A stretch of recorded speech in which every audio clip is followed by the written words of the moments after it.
তৈরি করার জন্য চেষ্টা করে যাচ্ছে, যাদের তৈরি হবে আদর্শ দেশপ্রেমিক এবং নৈতিকতা সম্পন্ন কিছু মানুষ। এই লক্ষ্যে কাজ করে যাচ্ছে আমার একজন সহকর্মী, আপ্রাণ চেষ্টা করে যাচ্ছে আপনাদের সন্তানদেরকে মানুষ করার জন্য। সম্মানিত সুধীবৃন্দ, আপনারা ইতিমধ্যে শুনেছেন আমাদের বাবুলদের কাছ থেকে যে আমাদের শিক্ষকদের আপ্রাণ প্রচেষ্টা এবং আমাদের শিক্ষার্থীদের কৃতিত্ব সম্পর্কে।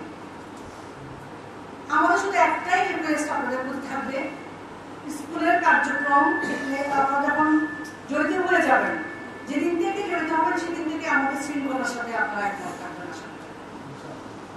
সুশৃঙ্খল একটি পরিবেশ সুন্দর লেখাপড়ার পরিবেশ তৈরি করতে পারে।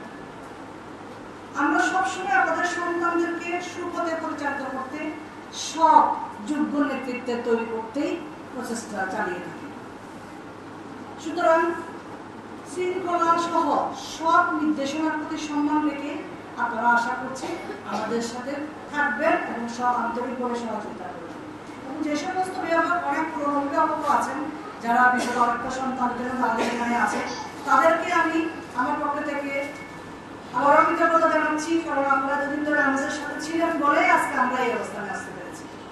আপনাদের আন্তরিকতা ছিল বলেই, সহযোগিতা ছিল বলেই আমরা এই অবস্থানে থাকতে পেরেছি। আমরা চাই এই প্রতিষ্ঠানটি শুধু পটিয়াতে না, শুধু চট্টগ্রামে না, সারা বাংলাদেশে, সারা বিশ্বে আমাদের আইডিয়াল স্কুলের সুনাম ছড়িয়ে পড়বে।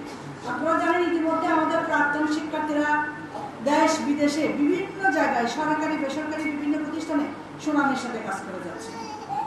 আইডিয়াল স্কুলের ছাত্ররা এই যে আইডিয়াল পটিয়ার গৌরব, তারা বিভিন্ন জায়গায় যখন কাজ করে ওখান থেকে আমাদের সাথে পড়ালেখা করতে আসে, আমাদের মুখটা ভরে যায়।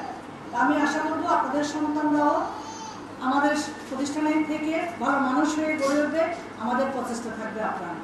আসলে সময় আর অনেক হয়ে গেছে, আমি আর বেশি কিছু করবো না। আপনারা সবাইকে আবারও আজকের অনুষ্ঠানে স্বাগত জানিয়ে আজকের অনুষ্ঠান শুরু করার জন্য অনুরোধ জানিয়ে আমি এখানে আমার বক্তব্য শেষ করছি। ধন্যবাদ সবাইকে। আসসালামু আলাইকুম।